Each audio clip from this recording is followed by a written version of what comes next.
नसीराबाद मां अब्द कुदूस वाहुचू जी रिपोर्ट पेश कजी थी। नसीराबाद में 12 रबीउल मुज़हबी जोश ऐं जज़्बी सां मल्हायो वियो।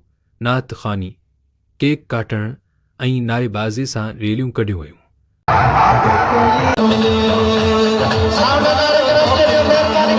पूरे मुल्क जे नसीराबाद में ॿिन्ही जहाननि जे आका हज़रत मोहम्मद मुस्तफ़ा जिन जे आमद जो ॾींहुं 12 रबीउल मज़हबी जोश, जज़्बी, अक़ीदत ऐं एहतराम सां मल्हायो वियो।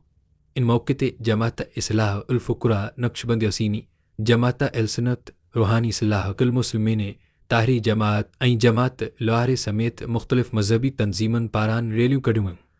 रैलियुनि जे अॻुवाणी क़ारी अबीद अले, मौलवी ख़लील चना, हाफ़िज़ ग़ुलाम शबीर सांद, मोहम्मद फ़ज़ल जोड़े जो ऐं ॿिया अॻुवाण करे रहिया हुआ।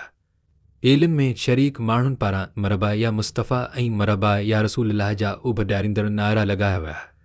रैलियुनि दौरान नातूं ऐं हमद व सना पढ़ी वई। शरका मथां गुलनि जे पतियूं नछावर कयूं वयूं, जॾहिं त ईद मिलाद नबी जी ख़ुशी में मिठाइयूं विरहायूं वयूं ऐं केक बि काटिया विया।